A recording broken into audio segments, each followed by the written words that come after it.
Greetings from Costa Rica. I hope you and your family are doing very well. My name is Matt Rosensteel, broadcasting live from Playa Junquillal, Guanacaste, Costa Rica this evening with yet another Wednesday night live Costa Rica chat with Costa Rica Matt.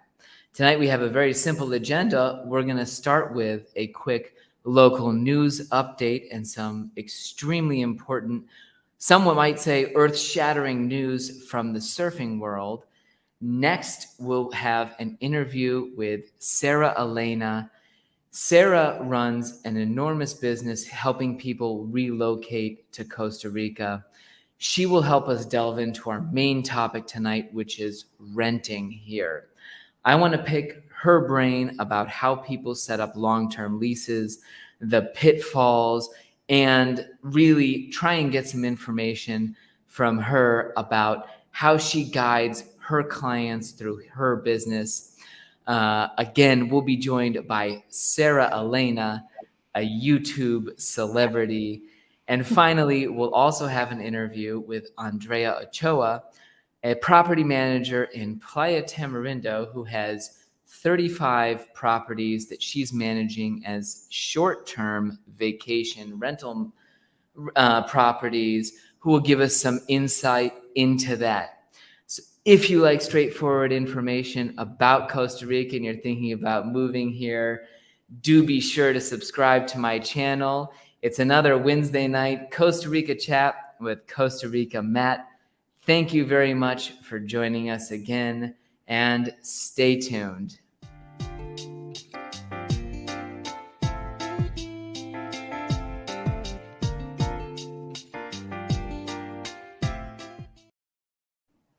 Good evening and greetings from Costa Rica. I hope you're doing well.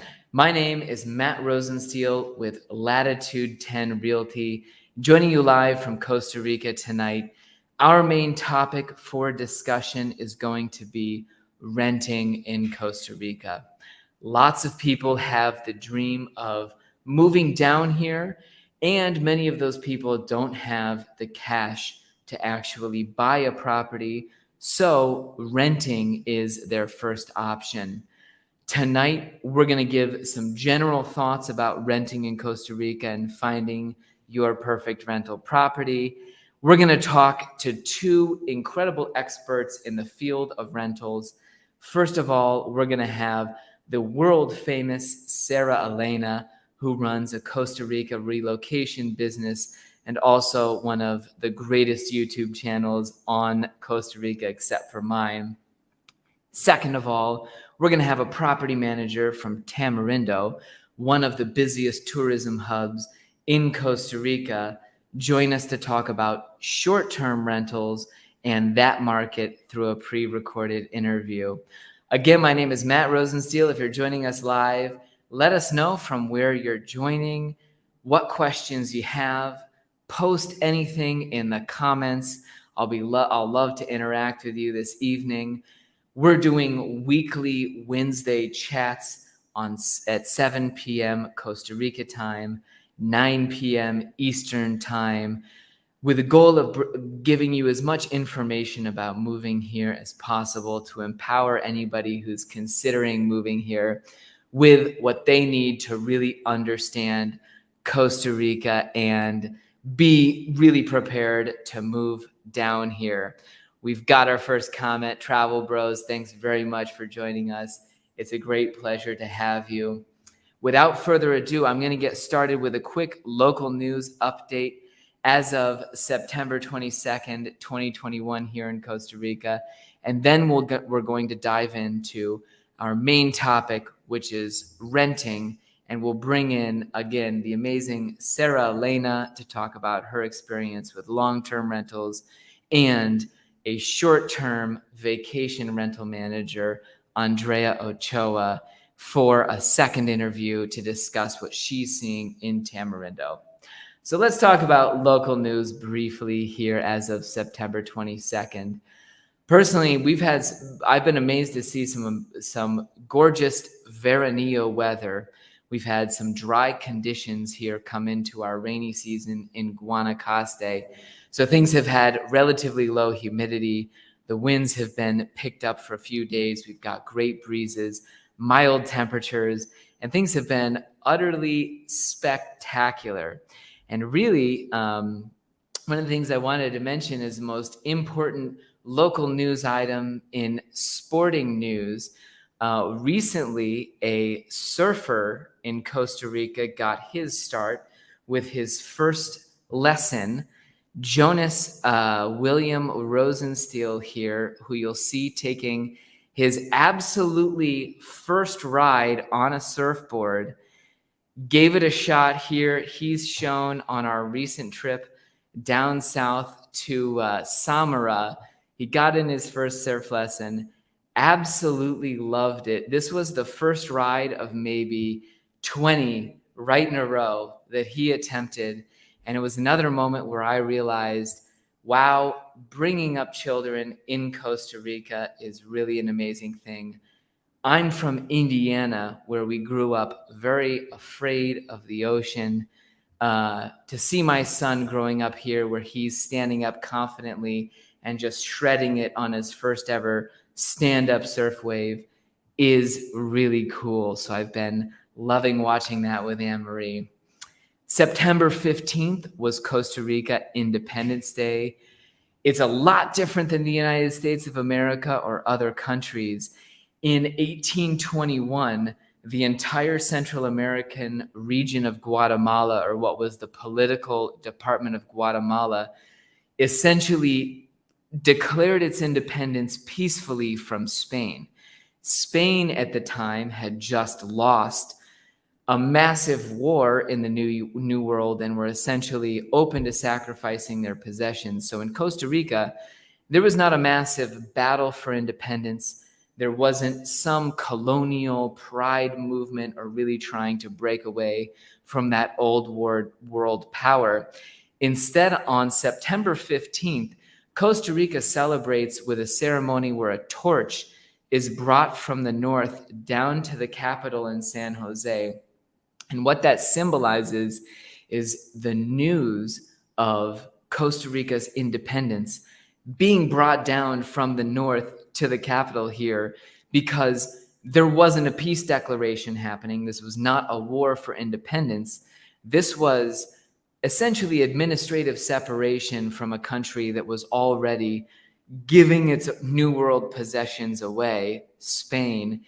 And at one point, September 15th, 1821, Costa Rica essentially found out about the independence of the region and proceeded on its autonomous history from there. This was a big Independence Day this year, obviously, because it was 200 years. You don't see necessarily the fireworks or really all of the allusions to war and the military, etc.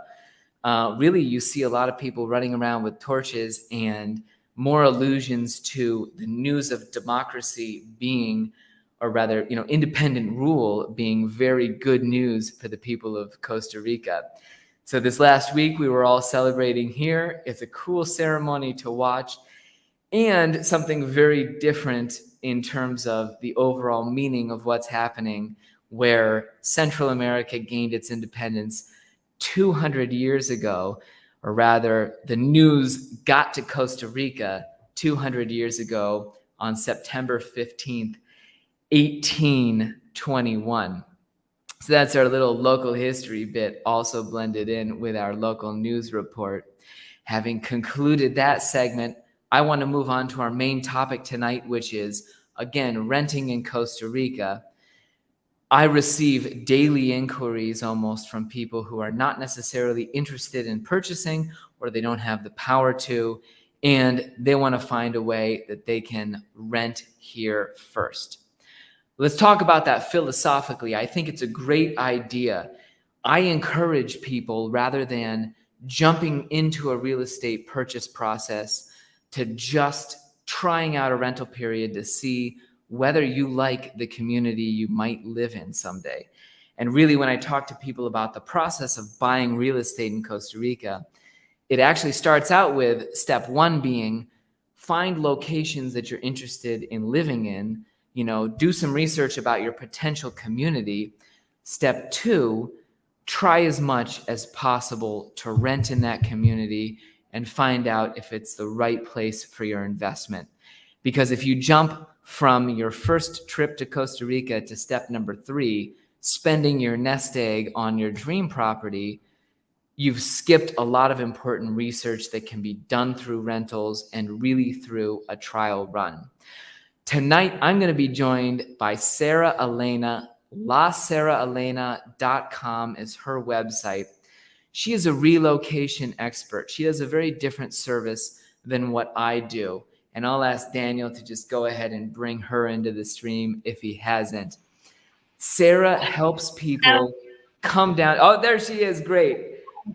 I have a delay on my stream, Sarah. Sorry about that. How are you doing tonight? I'm doing good. How are you doing? It's actually rainy here, so you're talking about all the nice weather you're having, but we've just had a nice little rainstorm. So yeah, we got a break in our weather where for the last 4 or 5 days the sun just peaked out. I don't know if that happens very often down where you are. Oh, it definitely does. It's been pretty. I mean, even anyways in rainy season, I always tell people rainy season is my favorite. You have plenty of time during the day, plenty of sun, plenty of time to do your stuff, and then if it rolls around to rain, it's usually like after 3 or 4 p.m. Yeah. So plenty of sun. Yeah, we have a very moderate, people imagine these monsoons or they hear of a tropical rainy season. And I think they're imagining, the coast of India or the Caribbean in a lot of locations where you're getting utterly terrible storms. And the fact of the matter is, this morning I was sitting outside, in absolutely different conditions, enjoying my coffee. Mm-hmm. Absolutely. Well, thanks for having me. It's a pleasure to have you as well. Thank you for having me and Anne-Marie and the family down to your wannabe expat summit in Dominical. We had Esterios. We had an amazing time. It was really cool. I wanted to pull up a picture here. You took us on a monkey river tour. We saw white-faced capuchin monkeys, which we don't have here in Guanacaste. My sons got to have a great time at the resort. My wife and I had a wonderful family trip. So thanks to you, it was great to come down and have sort of a getaway to do something different in Costa Rica. Yeah, well, thank you for coming. I mean, that whole week was just an entire blast, like beyond what I could have imagined. We're absolutely doing it again. I'm just waiting for them to finish the promo video, but what a fun week. And I agree. It's fun to go to another part within Costa Rica for like a vacation because there's so many options. Totally. There's a million different places that you can visit. We've been horrible about trying over the years. And it wasn't until 2 or 3 years ago that we had really tried a lot of locations in other places in the country. And really, one of the reasons I'm happy to have you here is that your knowledge of Costa Rica and your experience with people trying out the moving here extends far beyond one specific geographic area. If I'm not mistaken, you have people relocate to the Central Valley, to coastal areas, to the Central Pacific. So you've tried to plug people into their best community where it may be throughout the country. And in doing so, you're often finding them long-term rentals rather than any kind of real estate purchase to start off. What percentage of your clients begin with a rental rather than any kind of real estate search? I would say almost 100%. So I would say all of them have, well, actually, no. Okay, one has not started with a rental. They're going to be here in just next month, but they did end up purchasing something up in Cocoa. And I think I put you in contact with them. Okay. But the majority, I think maybe that's only 3 total of all of our clients that we've had who've actually purchased. So that's like almost not even a 1%. So the majority do come down to rent, or maybe 4. Anyways, it's not very common. Definitely a lot of them do come down and rent first. Some of them are interested in purchasing one day after they rent and they see, But some of them actually are not interested in purchasing real estate. You know, some of them say, well, I just don't want the responsibility of owning another house. And that's okay too. Yeah. You know? And that's what I find, gosh, owning a house in Costa Rica myself, there are a lot of times I wish I could switch to a rental and just be paying a fee every month, or, a payment to someone else to worry about everything that happens with a property here. If people are considering moving here and, having looked for rentals around the country, where are some of the areas, or where are the places that people can actually find those good long-term rental options in your experience throughout the country? Are there particular spots that are more conducive to expats renting long-term, or is it hit or miss? What can you say about that? Well, I don't know if I can identify and say, oh, this town is great for long-term. I would say when a client comes to us, we do every, rental search is individual. Because first, I like to make sure they're happy with the area that they're going to choose, probably just like real estate, Well, let's see what area you might fit in. So it's good to talk about their lifestyle. What do you imagine doing every day? We take a lot of considerations, proximity to airport, medical, schools, just whatever that person has going on in their own little world. So I don't really ever push someone towards an area thinking, oh, there's more rentals here. But the market can change. So I would say you can find a long-term rental in just about any area. But, I have, like, for example, I've noticed in the southern zone, we're seeing the inventory go down a bit. That could maybe at some point there was a lot of long-term rentals. Now we're seeing, oh, this area is Samara. That's an area where we've had a little bit of struggle with sometimes. Not to say they're not there. If you just can be patient and keep looking, you can find a long-term rental in just about any town that you'd want to live here in Costa Rica. So I would say that would be the good first step, is figure out where you want to start out. But we do find Playa del Coco to have a lot of availability for long-term rentals. Paco as well. And I think that that's because there's a lot of availability of housing. So like Paco, for instance, lots of housing. Dominical, for instance, not so much housing. So it's going to be, whatever's there is going to be maybe more expensive. So when there's more inventory, then there is more availability. But I think if you can be patient, then if you're able, you will find something available. Yeah, I totally agree. And really, something that I don't think people understand, and they're imagining Costa Rica from afar and watching videos on the internet, they don't necessarily imagine that even in Jaco, we're not talking about a huge metropolis. Jaco, being Costa Rica's largest, sort of Pacific tourism hub, is still probably under 10,000 people, or, it's not some amazingly huge city. And that's one of the places where we have greater availability of housing than a lot of other locations. This is just a smaller place on earth with not as many things to live in as people are used to finding in huge tract neighborhoods in Austin, Texas, etc. We've got a message from Rebecca Ansari. Kobano is tough. I've never been all the way down to that end of the peninsula. It'd be interesting. Like I said, we're just bad at traveling around, but it'd be very interesting to try and get all the way to the southern tip of the peninsula. Andrew, also, thank you very much for your comments. Go ahead, Sarah. Rebecca's actually one of our clients. So hi, Rebecca. But yeah, her, every rental search is very interesting and unique. So, she knows that process. And yeah, it's that area was definitely more difficult. Yeah. And I heard that you were looking, one of the key factors was access to medical services, amenities. I can imagine that's an easy way to try and pair people with different communities.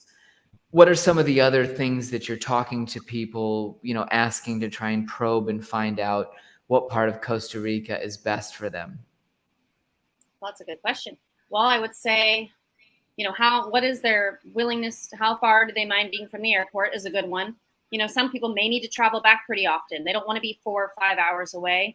I would kind of, in our first group meeting that we do for our clients, we go through the different areas of Costa Rica. So I kind of have some areas that I classify as not as accessible. So I consider that like the Nicoya Peninsula, the Caribbean, the Osa Peninsula. But definitely distance to the airport can be important to some people. Distance to temperature and climate is a huge one. You know, some people will just Yep. outwardly say, nope, I don't want to be anywhere in the heat. I want to be somewhere in the cooler climate. So that makes it all right. Maybe Central Valley, maybe around San Isidro or Perez de León, San Isidro General, which is in the southern zone. So airport, climate, access to medical can even vary because, in the southern zone, you do have access to medical. But maybe if it's a retired person who really has some serious concerns, they might want to be more in the Central Valley. Or even if they want to be in a beach town, maybe Jaco would be a best bet because it is, closer to San Jose. Schools sometimes become a determining factor when we have families who are relocating. A lot of times the type of school and their budget for paying for that private school can be a factor. So yeah, and as a random question, while I have you on the line, I just knowing nothing about the Southern Zone, what sort of annual fee are you looking at private school in your area? Let's say an elementary school for those good foreign, expat attracting private schools down in that region. Let's see. Well, I know And I know yours is 4 years old, right? You might not mine's have 4. started researching. Well, my daughter's 4 and she's at it's more of a preschool at this point. I pay $200 a month and it's like full-time preschool. So that's not at 200. Others, which might be, her age and up, might range in the more 300 range. Yep. Down in, let's say, the southern zone, Vita, that area has some schools that are probably in the 300 range and up as well for child. And then there's an awesome one. I'm going to have to give it a shout out. It's my friend Alice. It's her school. It's called Life Project Education. It's a holistic school. Really cool place. I definitely know that one is above the 300 range, but I feel like that zone does attract a clientele that's very into health and wellness. So that school fits in really well down there. So it depends. Yep. There's so many different types of schools. There's Montessori schools. So there's a lot of different types of schools too. So. Yeah, well, it sounds like you guys have the density of private schools down there that, we have in Guanacaste with the expat communities that are supporting a wide range of private education. $300 a month sounds pretty darn good to me. I'll say our private schools up here are a bit more, generally speaking. So that's very interesting to hear. And that was a total aside. It's a topic that interests me, obviously, because with a 4 and a 6-year-old, our primary expenses happen to be education. But let's go on to talk about, for your typical customer who wants to move to Costa Rica and rent for a year. They want to live in a home that they're willing to be in basic amenities and not necessarily have an absolute California, beautiful American or Canadian home. They're willing to downgrade a little bit. They want a 2-bedroom, comfortable 1,200 square foot place for a 1-year lease. If they're flexible on their area and they say, look, we could take a range of climates. We just want to try Costa Rica for a year. What sorts of prices are you talking about for, properties that, we could say would be comfortable enough for people who have never lived in Costa Rica before? That's a tough question because I don't want any, I don't want to be like, well, I found something for a lot less than what she said, it's tough. I think you're usually looking at about 1,000 and up. I have had people come and they say, no, I just need the basics. I don't need hardly anything. I'm good. If I have a stove and a refrigerator, I'm happy. So like, all right, well, if that's what you want. And then you can put them in that. And they're like, oh, no, this isn't what I want. So, you do kind of get what you pay for, and I think people really have to think about, yes, they're going to be in Costa Rica and be happy, but I think you're looking at about 1,000 and up in order to maybe have something that, and depending on the area, Guanacaste, you're probably, depending on what area of Guanacaste, you're probably going to have to budget more than that, maybe, or definitely, the 1,000 and up range. Yeah, absolutely. Later, I've got a brief pre-recorded interview with a property manager in Tamarindo where you're looking at $2,000 a month to be in a tourism hub in a condo. I'm sure it varies a ton, but I think that $1,000 a month sort of range to get people into a property that they're comfortable in is a good starting point. And yeah, I've met some people online around the country who are living on less than that for their rent payment. They might have a little bit more of an extreme lifestyle and they're willing to live in something super basic. But definitely $1,000 a month can get you something at least that can not be quite as much of an adventure as people might find. Definitely. And I don't want to available. I don't want to discourage anyone on a lower budget and say, no, it's not doable, because there could be like little cabinas, that's almost like the one room or studio apartment type things that are kind of, you guys probably have cabinas that might be standalone. Those might be around 600. I guess you could find a more basic one for 400, but you're going to start sacrificing on maybe hot water and a lot of other amenities that you might be used to. Yeah, sacrificing on hot water and that sort of thing.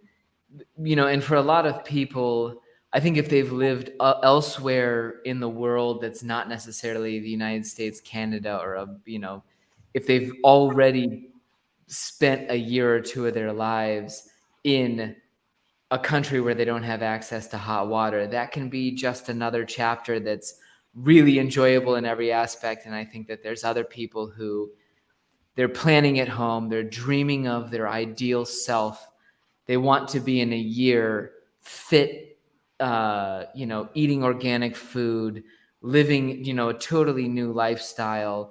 And then they move into a house with cold water where it's below 72 degrees outside a couple days a year. And pretty soon people are saying, I could use a couple luxuries. And that's, my wife and I went on this adventure ourselves where when we moved down here, we were really roughing it. And in a lot of ways, we were, in a super simple house. And then that day that the water heater started working, or that day that we installed a door on the bathroom, all of these other little luxuries that we added, we realized, your home is really something that you want to be nicer than just your adventure kind of experience.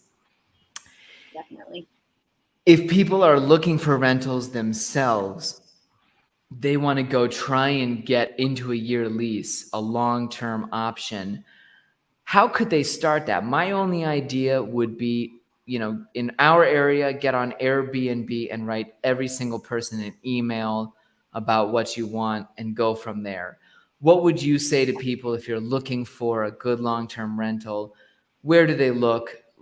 Who do they consult, and what should their strategy be? Definitely. And I actually have a video on my channel about like how to find, I have a shorter one on how to find long-term rentals, but a longer one where I actually show our process and what we do and like how to actually go about doing it. So we actually use Airbnb as our last resort option. We consider that's the last resort thing that we would do. We find a lot we kind of have our procedure that we do it. So let's say we get a client, they give us, okay, we have a budget of $1,200. We have one kid, a dog, we want to be in this area. So first, there's a lot of Facebook groups everywhere. And some people aren't on Facebook. I've had clients say, no, I'm just not on Facebook. I don't want anything to do with it. And that's fine. That's why we handle those things. But some people have said, I actually reactivated my Facebook account because there's so much information about Costa Rica on there. So we usually kind of attack the Facebook groups first. And pretty much every major area has a long-term rentals group.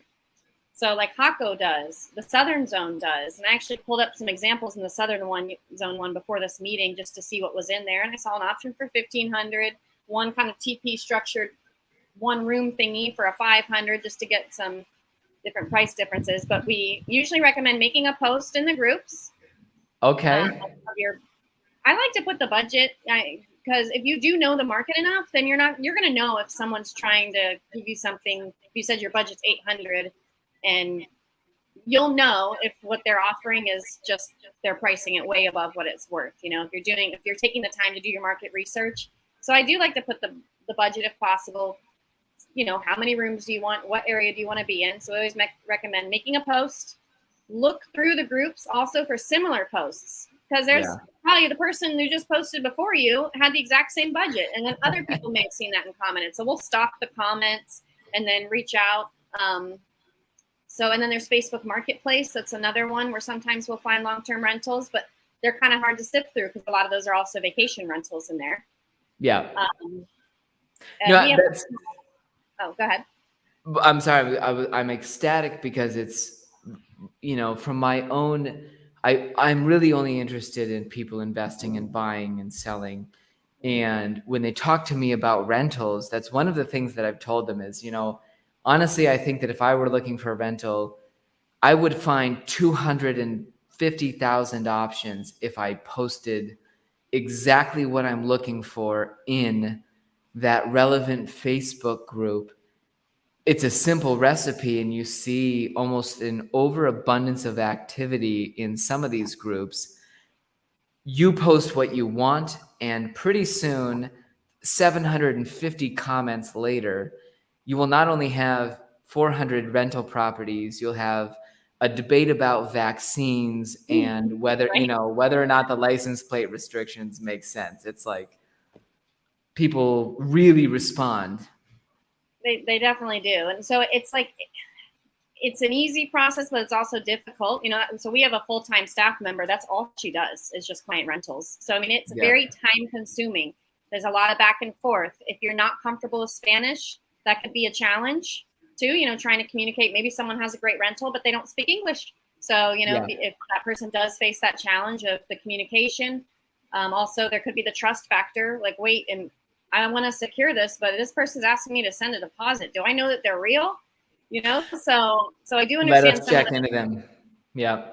So there can be some hesitation when people are trying to do it themselves. I understand that, but we usually attack Facebook Marketplace, depending on the area. And Encuentra 24, mostly for the San Jose area, that could be a good place to look. It's like the Costa Rica Craigslist, and then we have personal contacts in pretty much each town at this point that we'll reach out to first, and we'll say, hey, we have this client, they're looking for this. Do you have anything? Yeah, I mean, honestly, the barrage of messages that I've seen happen on Facebook, I'm willing to say to the people watching the video right now, it's worth paying Sarah and her full-time employee, whatever they're charging, to deal with this barrage of information that will come back if you try and go looking for something on Facebook, because we deal with it in our industry as well. In real estate, outsiders say, okay, I could save 3% or 6% on my real estate transaction if I do it myself. And they set about doing it themselves, and they get reams of information that really can't be interpreted, to make any sense. And when you're looking at a rental property, you're still making a 6 or 12-month commitment. Sarah's people can take a look at where that property is, what they actually see when they've, examined the photos, the location, the neighborhood, on and on, and applying a local filter to that rather than somebody trying to figure out what the heck it means online is a huge service. And, whether they're looking for somebody in a different market than where they're located specifically, it's about being able to decipher whether or not these rentals make sense. And I think that most people who would post that in a Facebook group by themselves, they just have abundant options, and some of them would be absolutely awful for one reason or another. Which brings me to my next question that I wanted to ask you, Sarah. What's sort of the most common pitfall that people get themselves into? Or if there are 3 or 5 or 7 or however many you see that you would advise people to steer clear of when they're considering their long-term lease in Costa Rica, their potential property, what most often goes wrong in this process? Well, one thing that we've starting to not recommend clients is, well, depending on case per case basis, is actually don't commit an entire year without seeing something in person. We do find rentals for our clients before they arrive. So we do try to demonstrate the property as well as we can, the neighborhood, whether it's through video.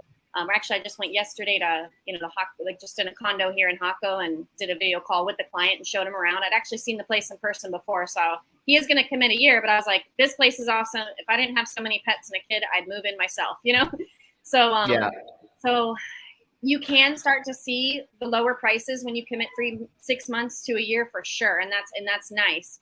But we've started to kind of try to ask owners. We'll try to negotiate. Hey, would you be open to 3 months with the option to extend? Yeah, I feel like 3 months is fine, because maybe the person just actually it's not the rental. They go, actually, I really fell in love with this other area of Costa Rica. When people get here, they're excited. They want to check out new things. And if you do break your rental contract, they will just collect your deposit. Collections isn't coming after you. There's no crazy legal repercussions, but we don't like to avoid that as well. But we're kind of. No, but I think it's a great, overall, I think that Costa Rica is evolving, and the market, the way that people come down here is transitioning from maybe, 20 years ago, a tourist might have gotten off the plane and had somebody pressuring them to immediately buy property, and this is great, an investment, etc. I've really started recommending to people that rentals are the first step in really examining a community. And you saying that, I agree 100%. A year-long lease on a property in Costa Rica, you might be miserable by the second or third or fourth month. And really, these could have been preventable things. They could have been factors that you would have understood better had you spent 2 weeks at the property. And so, find those 1 to 3 to, whatever shorter term leases. Don't make huge commitments that you're going to regret or possibly have to get out of. And perhaps spend just a little bit more money to give yourself the flexibility and to really sort of methodically approach your research. We've got some amazing questions from people here. First of all, I'm glad to see that several people that are clients of Sarah's have joined us. Awesome. Yeah, spectacular. You probably have I didn't even Sarah tell has a much better following than I do, that's for sure. And so let's look at, Ashley wanted to ask, how common are fruit farm rentals, or if they even exist? She sees many farms for sale, but jumping into an investment, it'd be great to try it out. Yes, you are absolutely looking at a niche market, Ashley, I'm afraid to say.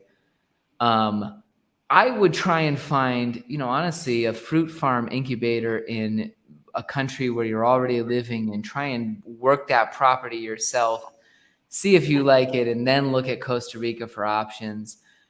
I can virtually guarantee you're not going to find a lease on a fruit farm in Costa Rica unless you're looking to just rent acreage from some massive production in the Central Valley. Outside of that, John Pickles also commented that he's a client of Sarah's. He's got great things to say about her and her organization. And John, that's exactly why I've got her on my channel this evening. We had been discussing the pitfalls, and really, I think you brought up an incredible point of not committing to too long of a rental, and really, being more flexible. For people who are considering a rental in Costa Rica, when you get these generic inquiries of people who want to try out the country, and I'm sorry to, again, just completely come up with a random question for Sarah. Okay. What are sorts of the first locations, if someone says, hey, I want to go to Costa Rica and learn about the country and try it out, what should I do? Where do you send people, or how do you advise them to start thinking about their approach? Like from where they want to be, or just the overall entire moving process? Yeah, their moving process, and if they're open to any locations, what are some of the places that you feel are the easiest for expats to move right now? that you're connecting people with consistently for whatever reason? I mean, I guess there can be some good starter towns. I get, like I said, I mentioned Playa del Coco. I like that town because I find it to be, I mean, I find the rentals to be affordable there. Beach is beautiful. It's up in Guanacaste. Some people want to fly into that Liberia airport, and it's only 30 minutes away. You still have all your amenities, but it's not a huge build-up town either. It's very quaint. There's lots of Costa Rican people. There's other expats. It's a cute little place. I mean, I've just only visited there. I haven't lived there, but I think that's a nice starter town. It's got banks, pharmacies, doctor, all the stuff that you really need. Paco, I would also consider another good starter town for people who, you know, again, because the availability of rentals, affordability, it's on the beach, you have everything you need. And then it can be a good place to branch out and find wherever else you want to be. The Central Valley, Atenas, had a lot of people looking to Atenas in the Central Valley. Yeah, and it's interesting, the concept of a starter town where you can live in somewhere like Playas del Coco or Jaco. And those are both towns with a pretty good level of development. They've got healthcare, schools, on and on, a level of amenities that expats would easily accommodate, you know, or be able to live with. And then you can explore the coastline, and maybe you might find somewhere else to live while you're trying out that area through your rental. I think that's a great, you know, method, and definitely for people who are considering Costa Rica as the next place you want to live overall, your rental approach is absolutely going to be a component, unless you're one of an extremely small percentage of people who just decide to come down here with a one-way ticket. And even in those cases, why not come down with a one-way ticket and start renting and trying out locations, working with Sarah or other professionals in the industry to give good leases a try in different areas of the country. It makes my commission more delayed on the real estate end.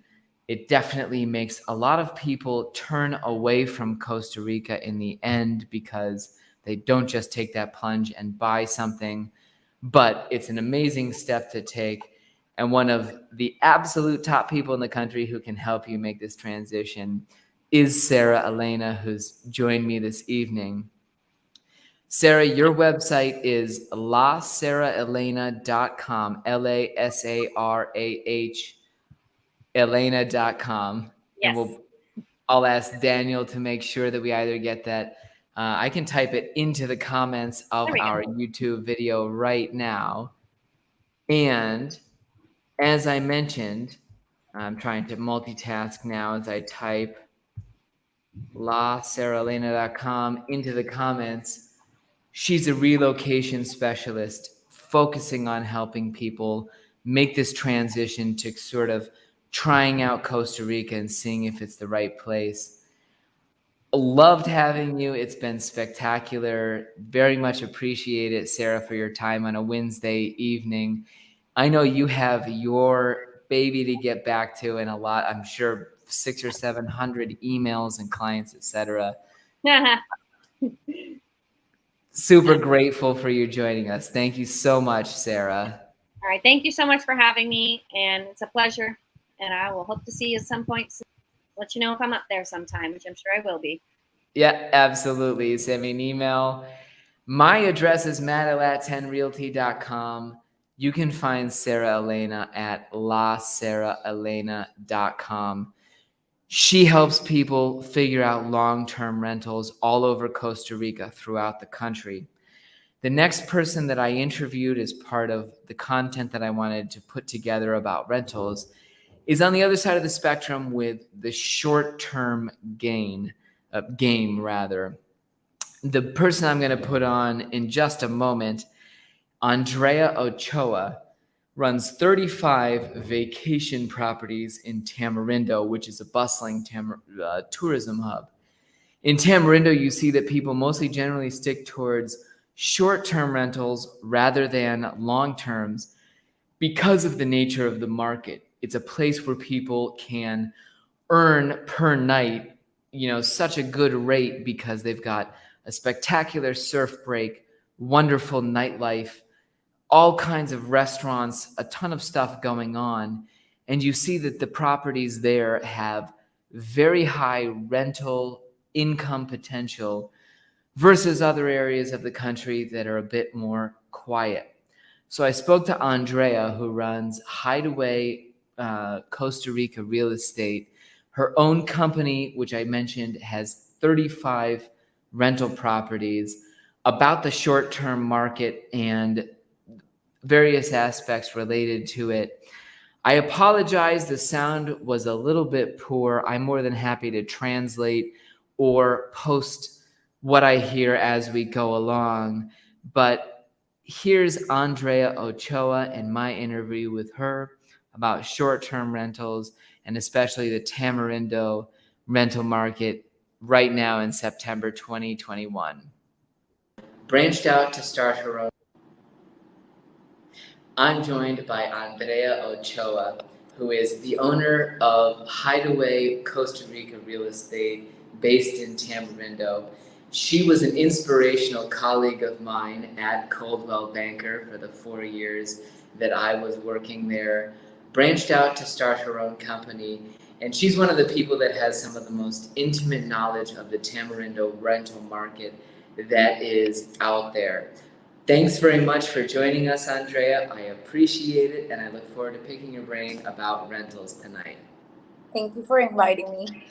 Of course, absolutely. I will get your website information in the description of the video, and we will also have your email address. Andrea is an absolute top property manager. I've seen her take properties that are in beaten up, old condition, really uninspiring rental condos, lead a renovation, a remodeling of that condo, and turn it into a wonderful property that then performs well for her investor clients. She manages 35 properties through her company. Are these all in Tamarindo, Andrea, or are you in other areas as well? We are mostly Tamarindo Langosta, and we have some properties in Mapalo on the way. Awesome. I want to focus with you on sort of the short-term rental market and a few basic questions about that to help my audience, because really that's kind of where your business is. Would you say that anybody in Tamarindo right now is interested in renting their property long-term? There's a lot of long-term inquiries right now. Kind of weird because for us, long-term will be between 6 months to a year rental, and I've seen that more and more people are coming into inquiry long-term stays, which is a month or two. So, us, that will be a midterm stay. And we do offer those options depending on the time of the year and also depending on the client budget. Because it changes a lot. So our rates are client friendly, and we try to do the best for the digital nomads. So, and right now with COVID, it's now like 6 or 2 foreigner contracts that work remotely. So we're just to that.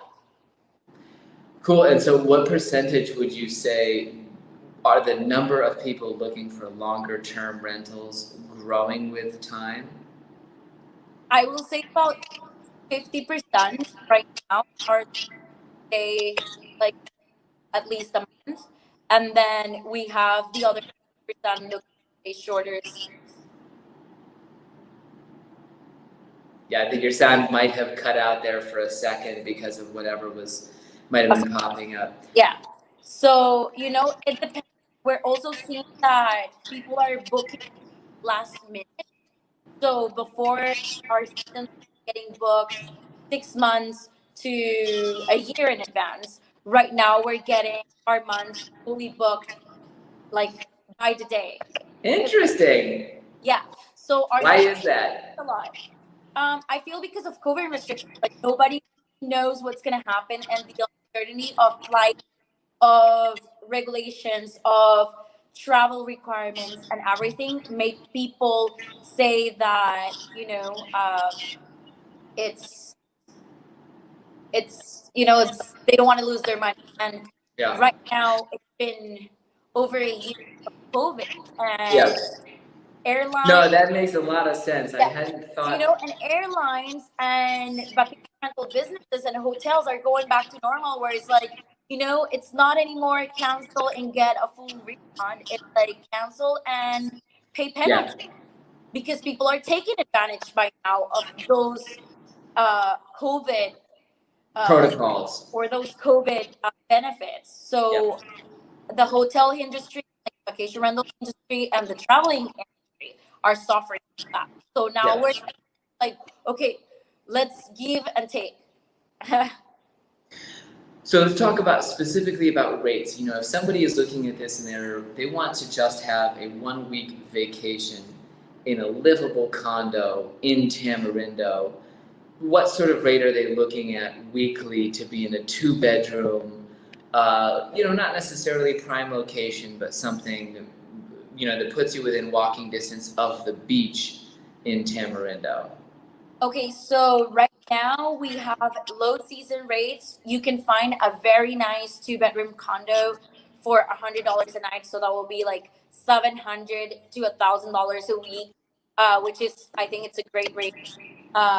Well furnished, walking distance to the beach, nice condo, and then the rates go up. So it depends on what you really want and what your requirements are. Then prices start going up.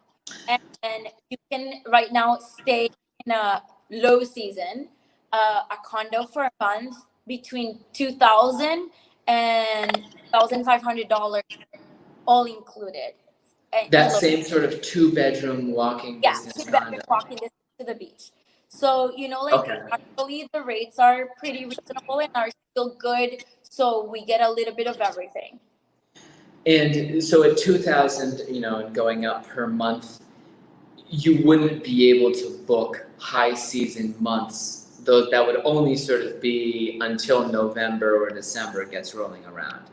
Yes. So 1 month that we definitely do not do a monthly rental unless it's willing to pay will be end of December, January, because of our peak, and because we have all the time. So you're looking at a condo that right now costs $1,500 to $4,000. Yeah. But So then it looks like you would sort of have a 25% discount from the week to a monthly rate for rentals. And you do have those sort of medium-term stays available. I meet a ton of people who are looking, they really want to be somewhere for the next 6 months. And one of the most important dynamics they need to understand is exactly this high season and low season, that any property right now as of September 22nd, 2021, I'm sure that all of your short-term rentals 100% already have weeks booked in December, January, even February and March, or how far out are they already committed for short-term rentals? So right now, I will say most of the properties, especially the older properties, that market with us for a long time, for reviews, are fully booked till April. So taking consideration that it's winter, Canadians are starting to travel, they're starting to get vaccination, and they are starting to lift their restrictions for, which we get a ton of Canadian clients for winter, and then plus the U.S. winter, it gets worse every year. So people want to be in the tropics. So we get tons of inquiries every day that we cannot fulfill from December till June. People want to stay here for 6 months, but we can't provide those 6 months in high school because we already have rentals. So my recommendation for those people that are looking for rentals in longer stays is like, come after May, you'll get a great rate, and the weather is amazing. If I turn my camera on the other side, it's not even right. Like, let's see if I can flip my camera. How can I? Oh, I cannot. It may not let you. You may have to physically turn it around. Okay. I'm So going to play a clip of the weather tonight during the broadcast at some point. I Yeah, mean, it's like that. 85-degree, breezy, low humidity. This is amazing right now, for Yeah, you sure. don't even have to blast the AC. Town is not as full. You don't have to make reservations for most restaurants. You get some showers in the afternoon. Sunsets are amazing, and you get Yeah. decent rates. The car rentals are super low. So I was talking with a client the other day that came, and he paid like $1,600 car rental in June, and he took Uh, like $400 right now. for a month For or a now, week. he paid for like 2 weeks, I think, but it's still like super low rate compared to what he was paying. Yeah, the low season really, Guanacaste, the big advantage is that this isn't a part of the country where even the rainy season is like really, really bad and gray and dreary. Surfers love it because the swell is better, the vegetation is more beautiful, and really, if you can take the scattered rains that we get, it ends up being a pretty spectacular time of year to visit overall. Um, it's amazing. Congratulations that you're booked through April. Way to go. I'm Thank you. sure, I would say when May comes around, you're going to be relieved, but you're going to end up booking all 35 of your rental properties in May, and it's basically going to be a never-ending cycle of hosting people until the end of your career. It sounds like. Well, it's a blessing that we haven't had a low season this year. Yes. Actually, like May was better than February, for example, which is historically the worst month. July was another amazing month. Yeah. So September we closed it like September, no, August, we closed it like super good. Yeah. And, like this months have been like a small high season. But Yeah. again, because people are booking there's more flights coming in, there's cheaper rates, and there's more availability. So people are just like, oh, I'm bored, I'm working remotely, boom, let's book a flight. There's no COVID testing. They lifted the restrictions for the insurance, so you don't longer need an insurance. So it's like, okay, where do we go? Let's go to Costa Rica and just, Yeah. spend the time there. Yeah, and I think that we're still seeing that, the million people that couldn't visit Costa Rica in 2020 are now coming as soon as they can get an affordable ticket. They're not necessarily waiting until the dry season or caring when people typically visit because they put their plans on hold last year. And now we're just processing through all of those arrivals that we're building up. So it's been September, and watching people drive around and everything that's happening, it's kind of, it's like when it's like waking up at an odd time in the morning. It's disorienting because we didn't get that low season. It seems like things are sort of building up right now, and yeah, it's definitely a lot of people who are finally getting out of the house and being able to get down to the tropics to enjoy themselves. Yeah. I also, I thought your advice was really your insight. People need to understand if you're watching out there and hoping that you can move to Costa Rica and rent. Doing so in a tourism hub like Tamarindo from December through April is almost impossible. You're talking to Andrea Ochoa, whose properties are already booked. It's September 22nd today. They're booked December through April on short-term rental rates. What sorts of return on investment do you think you'll be able to provide people for their condos? Can people expect to be making a good profit in the coming years, or are we still going to have depressed tourism numbers overall? Well, that's a tricky question, Matt, because when people talk to me about return of investment in the vacation rental market, it's tricky, right? Just because depends on a lot of factors, and the price that the client paid for the property, and how many years it's been on the rental market. So there's so many things that involve Well, uh, and so actually, that it's kind of hard to tell you, like, yeah, you're gonna make this much. What I guarantee to my clients, and it's something that I think I've done very well, it's telling them that your property, because also my owners do come a lot, so the properties here for sure pay for themselves. And it depends on, like, how you feel your taxes, how you do things, how many times a year you come, that the return is bigger. So I yeah, say between 5 and 8%, if and then it goes up and down depending on each client. But we try yeah, to like, our clients, my goal, it's always not sending money. So they, even during COVID time, they didn't have to send a dime to Costa yeah, Rica saying like, "Hey, we need money to pay your bills." That was not the case, thank God.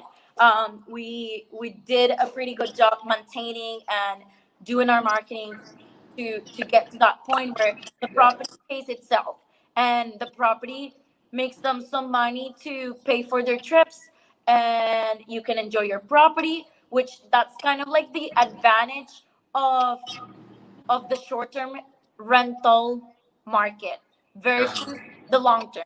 People tell me sometimes, like, "Oh, like, now nobody does long term, and people are just insane because there's no places to live." But then I'm telling them, like, the type of clients that are buying in Costa Rica right now are the type of clients that bought because it's a lifestyle. So they want to come and enjoy their properties. It's not like before where people were just buying and leaving their properties and bye bye, I'm never gonna come and Yeah, rent this I'll long use term. it 1 week. My clients actually are the type of owners that come here at least 3 or 4 times a year. Yeah, So, and that's what everyone is looking forward to, right? Getting out yeah, of their routine, getting out of their country, and that's why they're buying rental homes. yeah. I'm so glad you're saying that because I have a million people I hope are hearing your message about the general state of these properties. It's not that there are just thousands of unused homes and condos down here. People want to use them themselves, and I definitely sense from a lot of inquiries that they're frustrated that they can't find their perfect Costa Rica home as a long-term rental, because you could move to Dallas and find your perfect long-term rental, or Juneau, anywhere in the United States or Canada. There is a supply of homes that are actually there to rent to people. It's not the case here, and really, I think that a lot of people should be looking, when they're planning a 6-month odyssey, to start looking at Costa Rica as their place to live. They should talk about the 1 month and 2 month stays in several locations. Block out, okay, I can't get a long-term rental rate anywhere because it's just going to be too hard to find a good property. But I could find a month at 3 different condos in this region and then move to a different. And that's sort of feasible because, yeah, really, I've seen that pretty much finding those opportunities that are good homes to live in long term, it's a really tough situation for people. Yeah, and it's funny because also I see people, and I don't know if it's because of the perspective. Like, I try to, like, analyze my market, right? And, like, my inquiries, and, like, what am I providing, what I'm not providing, where can we grow, where can we go, which direction to take. And it's funny because those people that are looking, I don't know if it's because Central America and they think that it's going to be a super cheap country, and that's the mentality. And like, they're not willing to pay a $2,000 rent or a $3,000 rent, even a Yeah, 4,000 absolutely. in high season.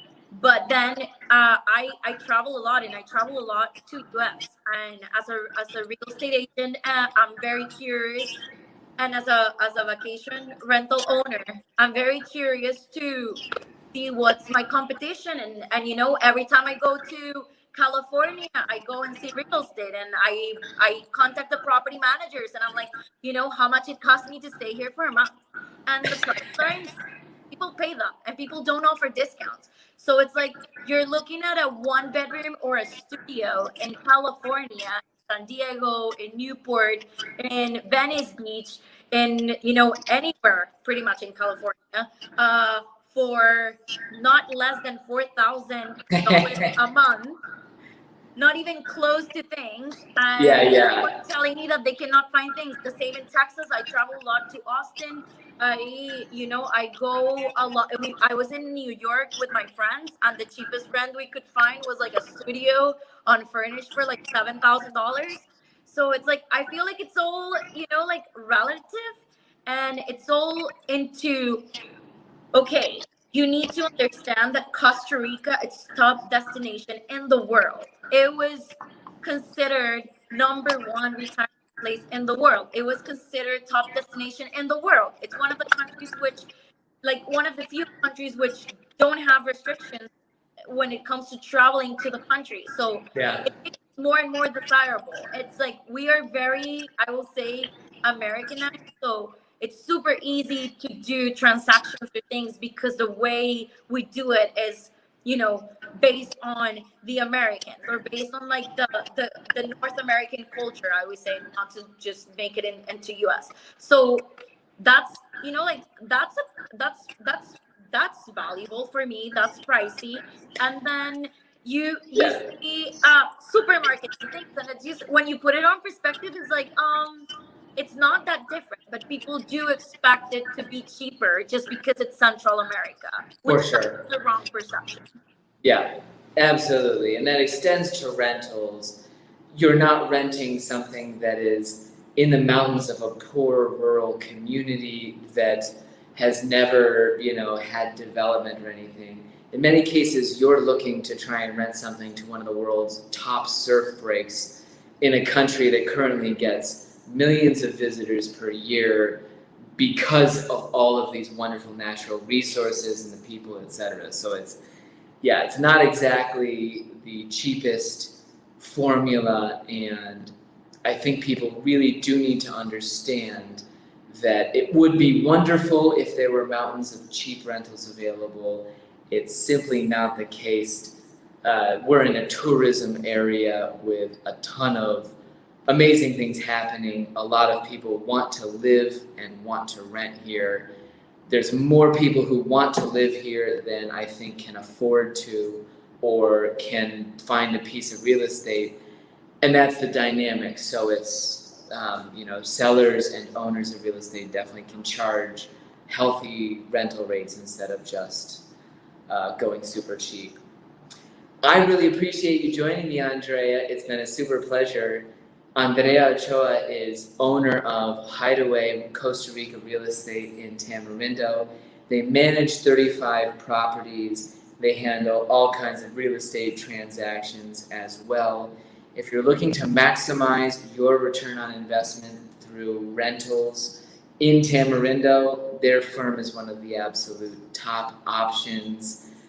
I really appreciate your insight. Thanks very much for joining me, Andrea. Thank you very much for inviting me. And if you want, I'm gonna give you a code. So people that are interested, you can put Costa Rica Matt, and you can have an extra 10% discount in all our rentals. That was unplanned, folks. I get a code just because Andrea likes me so much. Contact her for a discount on your rental. She also does, if you're looking to vacation in the area and you want to be hosted by somebody who's going to make sure that every detail is right, Andrea and her team are the people. Awesome. I love the code idea. I should have asked you about it. That's great. I'm going to demand that from everybody who comes on my YouTube channel now. You have to have some kind of code created with Costa Rica Madden to be able to join. It's super easy. You go to hideawayrentals.co, and then you put your dates, you create your booking, and then there's going to be a special coupon, and you just put Costa Rica Matt, and it's gonna get you your extra discount. I'm gonna work on it right now. I was gonna say, yeah, you have a couple hours before this is actually broadcast to get that into your system. Okay, right. Awesome. Thank you so much, Andrea. I appreciate it. Have a good afternoon. Okay. All right, take care.